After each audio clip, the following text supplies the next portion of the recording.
Juan capítulo 3, versículo 14. Como levantó Moisés la serpiente en el desierto, así también tiene que ser levantado el Hijo del Hombre, para que todo el que crea en él tenga vida eterna. Porque tanto amó Dios al mundo que dio a su Hijo unigénito, para que todo el que cree en él no se pierda, sino que tenga vida eterna. Dios no envió a su Hijo al mundo para condenar al mundo, sino para salvarlo. El que cree en él no es condenado, pero el que no cree ya está condenado, porque no ha creído en el nombre del unigénito Hijo de Dios. Y esta es la causa de la condenación, que la luz vino al mundo, pero la humanidad prefirió las tinieblas a la luz, porque sus hechos eran perversos. Y sigue diciendo al final de este capítulo: el que cree en el Hijo tiene vida eterna, pero el que rechaza al Hijo no sabrá lo que es esa vida, sino que permanecerá bajo el castigo de Dios.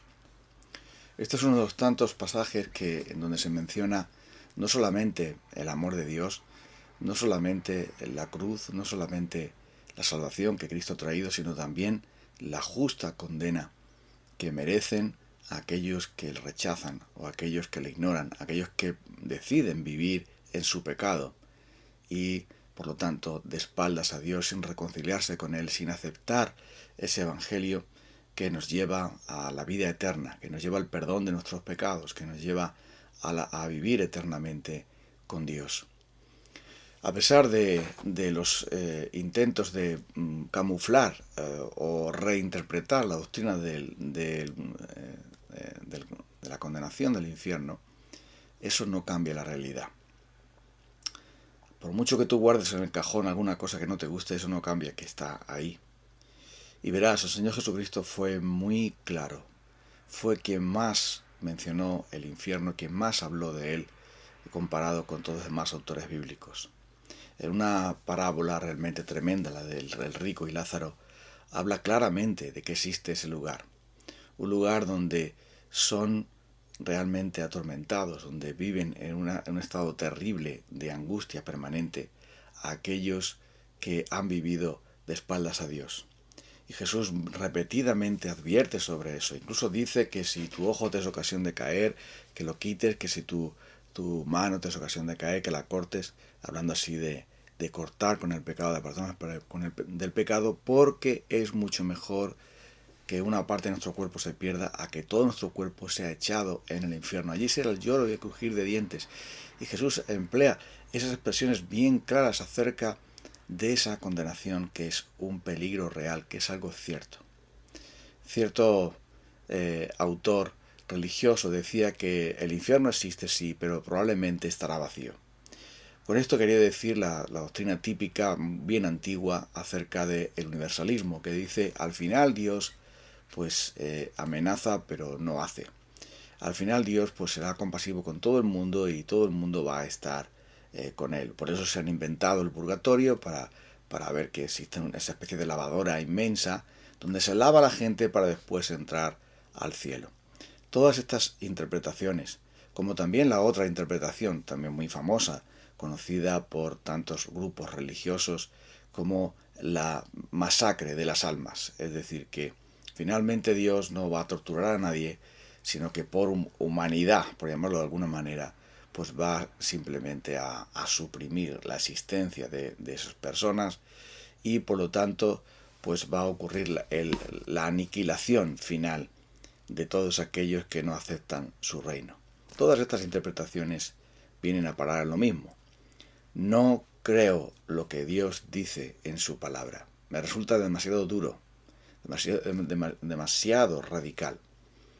Y es por esto que choca aquí la incredulidad y la perversidad de nuestros corazones, porque no estamos dispuestos a creer en este Dios que hace de esta manera las cosas. Sin embargo, también hay dentro de nosotros ese sentimiento profundo de necesidad de justicia. ¿Qué hacer con las personas que realmente no aman a Dios ni desean amarle? ¿Serán obligados entonces a vivir con Él? ¿Qué hacer entonces con aquellas personas que han vivido una vida impía y depravada? ¿Son estas personas dignas de entrar en la presencia de Dios, siendo que jamás se arrepintieron? ¿Qué pasa con estas personas que están no solamente haciendo el mal a su prójimo, el mal a sí mismo, sino que también están ofendiendo a Dios. ¿Qué habría que hacer con ellos? ¿Habría que aniquilarlos o habría que salvarlos? A la fuerza, evidentemente, porque nunca lo quieren ser. ¿Qué ocurriría con eso? Tenemos graves problemas ahí, porque verás, el mismo Dios que ha dicho Dios es amor, ha dicho que Dios es justo y que de ninguna manera dará por inocente al culpable. El mismo Dios que ha dicho no matarás, no codiciarás, no tomarás el nombre del Señor tu Dios en vano, también dijo que serán arrojados, que serán condenados y serán atormentados día y noche por los siglos de los siglos. Es el mismo Dios que habla. ¿Por qué una parte de lo que dice nos parece muy bien, nos parece maravilloso, y otra parte nos parece horroroso y por lo tanto hay que suprimirlo? Es una contradicción. Si realmente creemos en la Biblia, tenemos que creer todo lo que dice la Biblia. Y si no, más vale que arrojemos el libro al contenedor y nos olvidemos de Dios.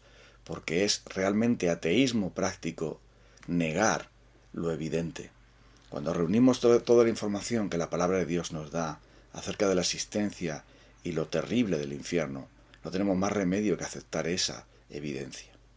Pero mucho más cuando nos damos cuenta de que Dios es santo, Dios es justo, Dios es perfecto y Él odia el pecado. Su santidad es tal que su ira se enciende contra todo tipo de avaricia y mentira, codicia y crimen de todo tipo, contra todo pecado de donde venga y cualquiera que sea su manifestación. Es contraria a su naturaleza. ¿Tendría Dios entonces que cambiar su naturaleza para que nosotros no cambiemos la nuestra? ¿Tendría Dios entonces que actuar como nosotros le decimos porque nosotros somos más sabios que Él y debemos corregir a Dios entonces? Todo esto es una locura. Realmente el gran problema nuestro es que nosotros no estamos dispuestos a aceptar la justicia de Dios porque creemos que la nuestra es mucho mejor. Y también, como alguien dijo, porque tenemos familiares, amigos, conocidos que se obstinan en rechazar al Señor y por tanto decimos nosotros, ¿cómo va a ser que ellos vayan al infierno? Eso es demasiado doloroso. Algún tipo de solución debe de haber. El amor de Dios debe de ser más grande todavía. Sí, es un amor muy grande. Tan grande que condenó a su Hijo a la condenación del infierno en la cruz para salvarnos a nosotros. Tan grande que tuvo el Señor Jesús que pagar el infierno en aquella cruz. No entenderíamos realmente la cruz, no entenderíamos realmente la profundidad del amor de Cristo cuando Él estuvo no solamente dispuesto, sino que Él lo hizo por nosotros, pagó el infierno que nosotros merecíamos en la cruz para darnos una salvación completa. Dios no se saltó el infierno para su Hijo, Dios no escatimó ni su propio Hijo, no perdonó a su propio Hijo, lo juzgó y lo castigó y lo condenó y realmente Él sufrió esa condenación intensa en su ser. Él dijo, Dios mío, ¿por qué me has abandonado? Él dijo, tengo sed, y no se refería solamente a la sed física, evidentemente. Es claro, es evidente que hay un paraíso y es claro y es evidente que hay un infierno.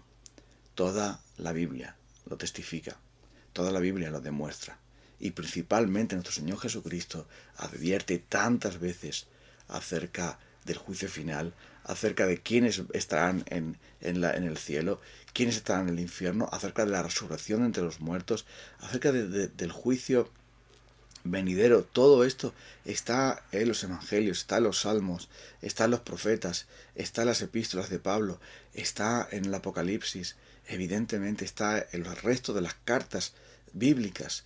Por lo tanto, de los libros bíblicos, entonces, está ahí. Está ahí.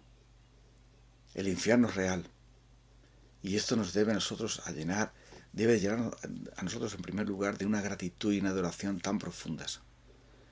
Porque si nosotros no vamos al infierno, si no queda condenación para nosotros, como dice el apóstol Pablo, Romanos 8:1, es porque nuestro Señor Jesucristo, de un modo que nosotros nunca, creo yo, entenderemos, sufrió en aquella cruz esa horrible condición y situación del infierno. Y lo hizo para que nosotros nunca más seamos condenados, ni podamos ser condenados, porque ya todo está pagado.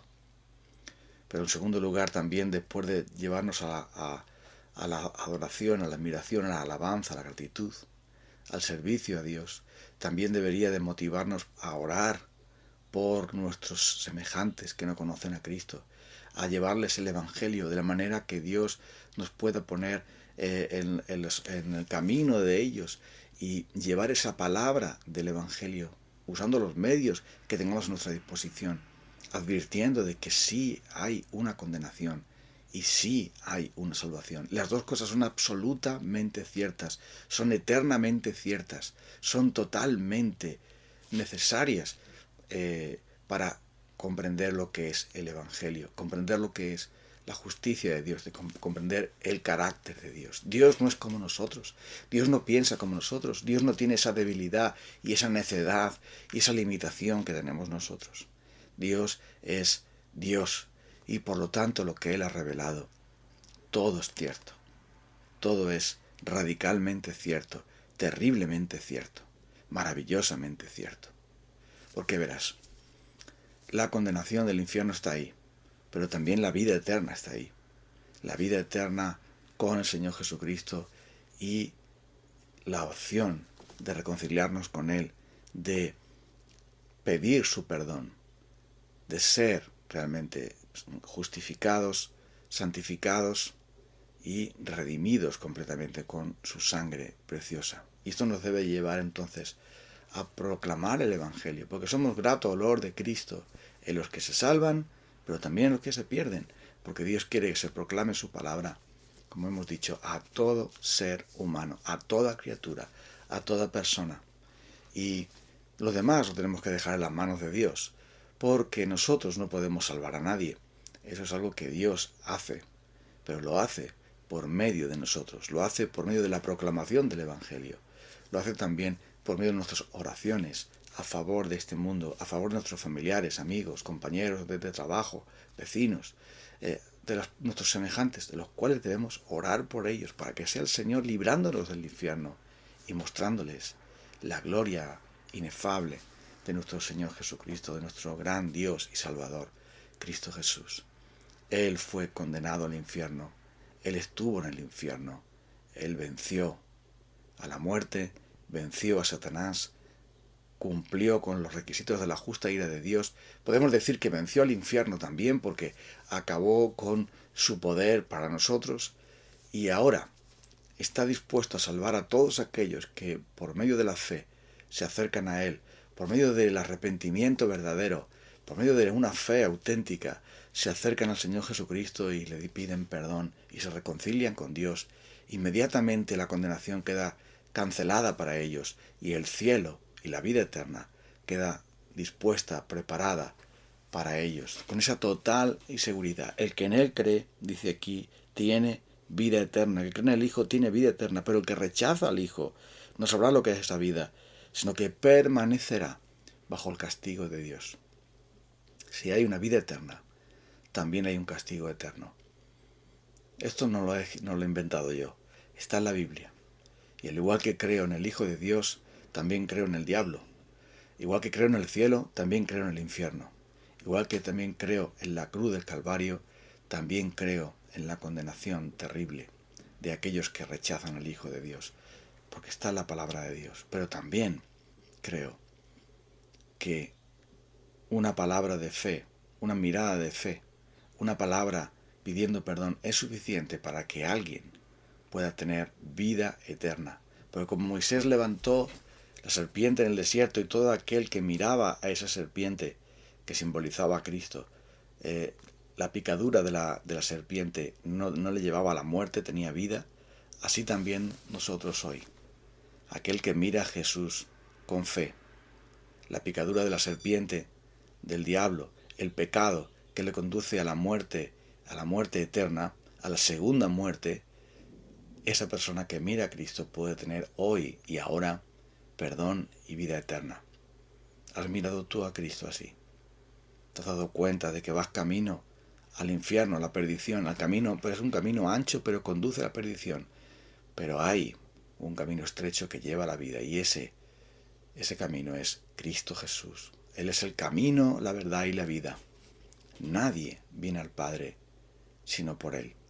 Entonces, mira a Cristo, sé salvo, sálvate del infierno, sálvate de las consecuencias de tu pecado y disfruta con Cristo y todos aquellos que le aman a Él de una vida eterna, de una vida inmensamente gozosa, solo al confiar en Cristo Jesús. Vamos a orar, entonces, para cerrar nuestro tiempo por hoy. Ahora, Señor Dios de los cielos, venimos a ti, contemplando por un momento esa cruz y viendo que la cruz nos habla de la realidad del infierno, del juicio y la condena que nosotros merecemos por nuestras maldades. Y tú, Señor Jesús, las llevaste para que nosotros nunca más tengamos que llevar la condenación y el juicio y la miseria del pecado y la ira justa de un Dios santo que nosotros merecemos y bien merecido está.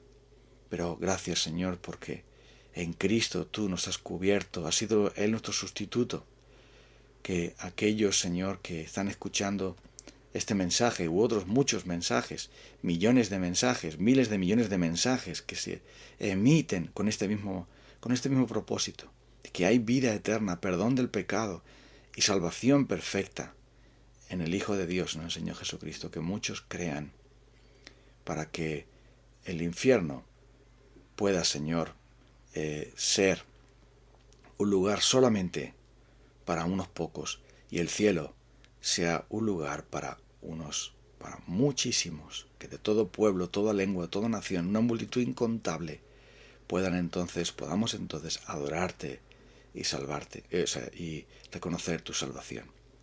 En el nombre maravilloso de Jesucristo te lo pedimos. Amén.